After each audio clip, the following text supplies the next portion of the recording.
किस दक्षिण पूर्व एशियाई देश ने 2025 में चावल की बढ़ती कीमतों पर अंकुश लगाने के लिए खाद्य सुरक्षा आपातकाल की घोषणा किया? तो यह है फिलीपींस।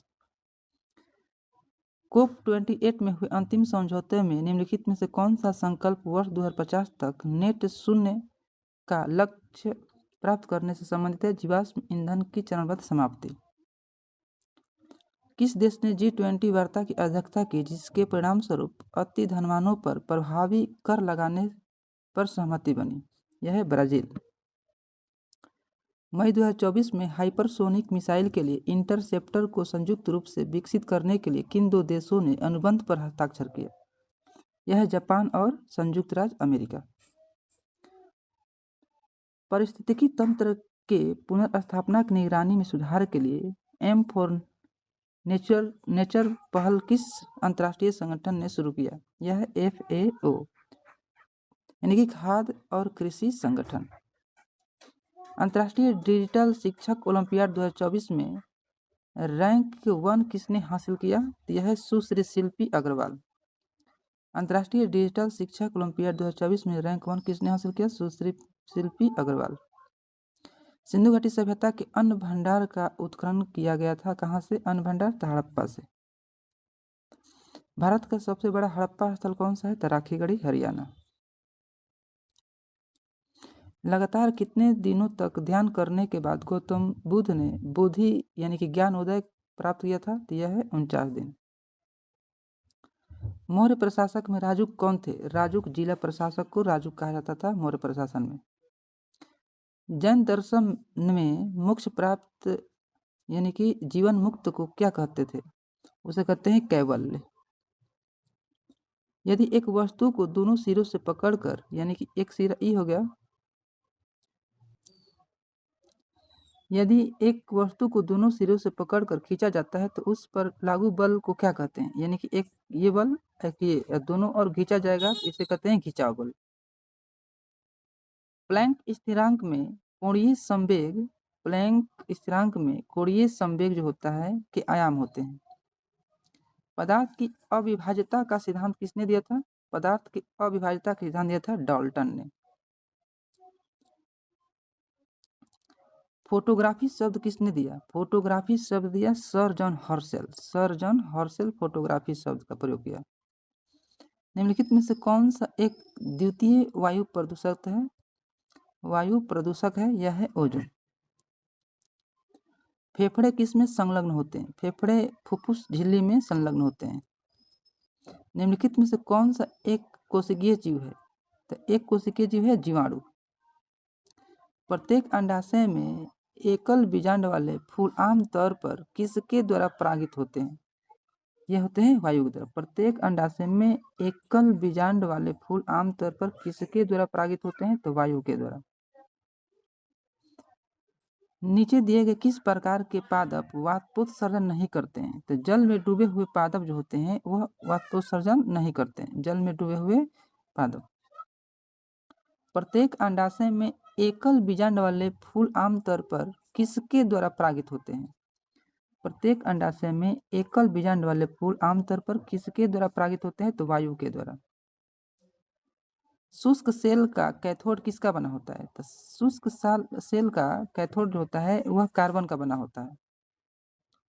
सोडियम सल्फेट और बेरियम क्लोराइड विलयन की अभिक्रिया किसका उदाहरण है? तो दोहरी विस्थापन प्रक्रिया। सोडियम सल्फेट और बेरियम क्लोराइड विलयन की अभिक्रिया दोहरी विस्थापन अभिक्रिया का उदाहरण है।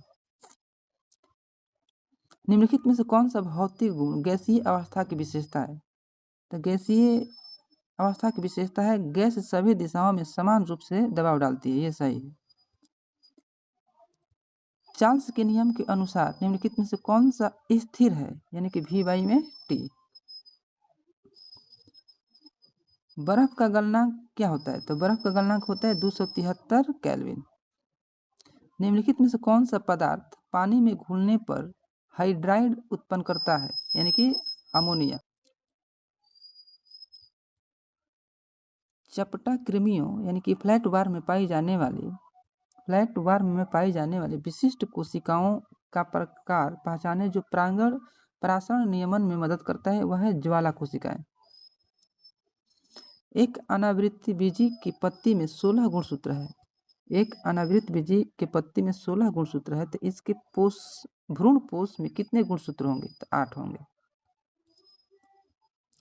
किसी पारिस्थितिकी तंत्र के किस घटक में वे सभी भौतिक स्थितियां शामिल होती है जो उसमें रहने वाले जीवों के जीवन को प्रभावित करती है? उसे कहते हैं अजैविक घटक। जब बेंजाल्डिहाइड और फॉर्मेल्डिहाइड को जलीय NaOH विलयन में गर्म किया जाता है तो वह सोडियम फॉर्मेट और बेंजीन अल्कोहल देता है। एक प्रजनन विधि जिसमें एक ही जनन संतान उत्पन्न करने में सक्षम होते हैं उसे अलैंगिक जनन कहते हैं।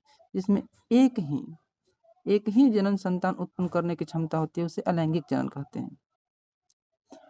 जीवित जीवों के लिए प्रजनन क्यों आवश्यक है? क्योंकि प्रजातियों को पीढ़ी दर पीढ़ी जारी रखना है।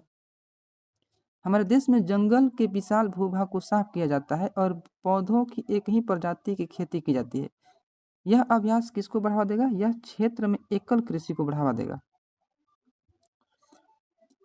प्रोकैरियोटिक और यूकैरियोटिक कोशिकाओं में फ्लैजिला अलग अलग क्यों होते हैं? क्योंकि सूक्ष्म नलीय संगठन और गति के प्रकार जो होते हैं अलग होते हैं। पुरातात्विक स्थल कायथा किस शहर के निकट है? कायथा मध्य प्रदेश के यह उज्जैन में है। प्रथम पंचवर्षीय योजना जो 1951 से 1956 तक चला था यह सिंचाई और बाढ़ नियंत्रण और कृषि से संबंधित था।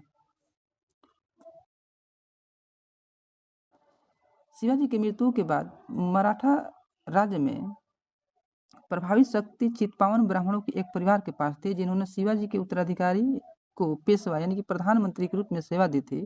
कौन सा शहर मराठा साम्राज्य की राजधानी बन गया? यानी कि पूना।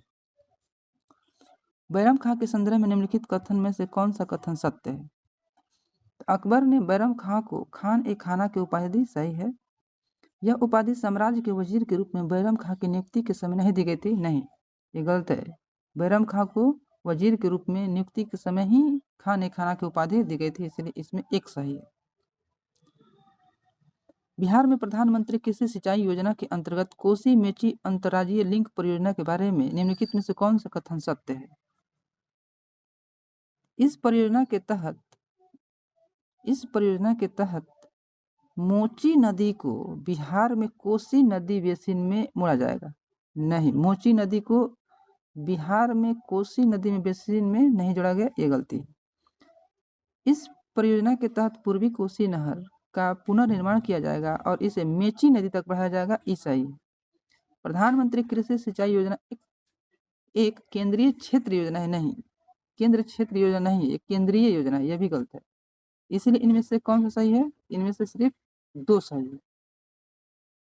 भारत का राष्ट्रीय राजमार्ग नेटवर्क के आकार के मामले में विश्व स्तर पर स्थान क्या है? तो दूसरा स्थान है। कोल्टी से क्या अभिप्राय है? कोल्टी दक्षिण भारत में विधवा या परित्यक्ता को कोल्टी कहा जाता था। अकबरनामा का अंग्रेजी अनुवाद किसके द्वारा किया गया? तो हेनरी बेब्रिज। इन्होंने बाबरनामा का भी अंग्रेजी अनुवाद किया था, हेनरी बेब्रिज। किस वर्ष सिसोदिया की राजधानी चित्तौड़ को अकबर द्वारा जब्त कर लिया गया था? तो 1567 से 1568। निम्नलिखित में से कौन सा पारिस्थितिकी तंत्र का अजैविक घटक है? तो अजैविक घटक क्या है? सजीव है। अजैविक घटक नहीं है, सॉरी, तो तापमान है, खनिज पदार्थ है, वायु है, लेकिन सजीव अजैविक घटक नहीं है। कौन सा मुगल सम्राट एक महान संगीतकार, हिंदुस्तानी संगीत का महान संरक्षक था? मोहम्मद शाह रंगीला। पृथ्वी के भूवैज्ञानिक इतिहास के किस अवधि में डायनासोर अपने सबसे बड़े आकार तक पहुंच गए थे? तो ये था क्रीटेशियस युग में। यह बहुत लंबे हो गए थे, एकदम। 1974 में MS सुब्बलक्ष्मी पहली भारतीय संगीतज्ञ बने जिन्होंने रमन मैग्सेसे पुरस्कार जीता था। अप्रैल 2025 में भारत में WPI यानी कि थोक मूल्य सूचकांक आधारित मुद्रास्फीति दर क्या थी? तो 0.85%। निम्नलिखित में से किस क्षेत्र में सवाना वनस्पति समानता नहीं पाई जाती है? तो सवाना जो वनस्पति है वह उत्तरी ऑस्ट्रेलिया, मध्य अफ्रीका, ब्राजील, दक्षिण अमेरिका में पाई जाती है, लेकिन मध्य एशिया में नहीं पाई जाती है। जम्मू और कश्मीर के किस घाटी ने अपना पहला शीतकालीन उत्सव मनाया? तो सरथल घाटी। सरथल घाटी अपना पहला शीतकालीन उत्सव मनाया। किस चोटी पर चढ़कर काम्या कार्तिकेयन ने 7 समिट चैलेंज को पूरा किया? ऐसा करने वाली सबसे कम उम्र की महिला बनी। ये माउंट विन्सम मासिफ अंटार्कटिका का सबसे ऊंची चोटी है, अंटार्कटिका का। केंद्रीय दत्तक ग्रहण संसाधन प्राधिकरण किस वर्ष में वैधानिक निकाय के रूप में नामित किया गया? वैधानिक निकाय 2016 में बनाया गया। उत्तर प्रदेश सरकार द्वारा महाकुंभ 2025 के लिए क्या नया आकर्षण पेश किया जा रहा है? यह किया जा रहा है निषाद राज क्रूज, जिससे आकर्षण बढ़ेगा पर्यटकों के लिए।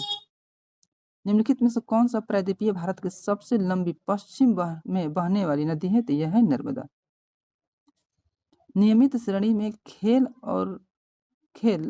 2024 में उत्कृष्ट कोच के लिए द्रोणाचार्य पुरस्कार किसको दिया गया? नियमित श्रेणी में तो सुभाष राणा, सुश्री दीपाली देशपांडे और संदीप सांगवान, यानी कि सुभाष राणा, दीपाली देशपांडे, श्री संदीप सांगवान यह नियमित श्रेणी में द्रोणाचार्य पुरस्कार पाए हुए हैं। किस देश ने G20 वार्ता की अध्यक्षता की, जिसके परिणाम स्वरूप अति धनवानों पर प्रभावी कर लगाने पर सम्मिलित हुई? है ब्राजील। हाल ही में लॉन्च हुई भारत की पहली नमो भारत रैपिड रेल भारत के किन 2 शहरों को जोड़ेगी? यह अहमदाबाद से भुज को जोड़ेगी। किस मंत्रालय ने पर्यटन मित्र और पर्यटन दीदी नामक राष्ट्रीय उत्तरदायी पर्यटन पहल शुरू किया? पर्यटन मित्र और पर्यटन दीदी नामक राष्ट्रीय उत्तरदायी पर्यटन पहल शुरू की? यह पर्यटन मंत्रालय। अक्टूबर 2024 में भारत के राष्ट्रीय स्टॉक एक्सचेंज ने कौन सा मील का पत्थर हासिल किया? इन्होंने 20 करोड़ क्लाइंट कोड प्राप्त किया है। भारत में शून्य उत्सर्जन ट्रकों को अपनाने में तेजी लाने के लिए नीति आयोग द्वारा शुरू किया गया एक अभियान का नाम बताइए। भारत में शून्य उत्सर्जन ट्रकों को अपनाने में तेजी लाने के लिए नीति आयोग द्वारा नीति गियर शिफ्ट चैलेंज अभियान शुरू किया गया। नीति गियर शिफ्ट चैलेंज।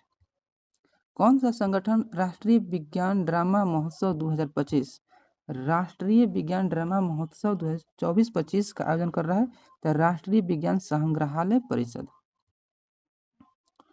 कौन सा संगठन राष्ट्रीय विज्ञान ड्रामा महोत्सव 2025 का आयोजन कर रहा है? तो हो गया।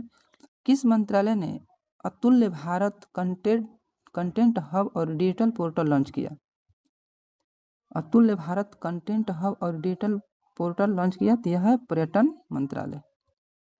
किस कंपनी ने एशिया का पहला लो कार्बन जिंक इकोजेन लॉन्च किया? लो कार्बन जिंक इकोजेन लॉन्च किया। तो हिंदुस्तान जिंक।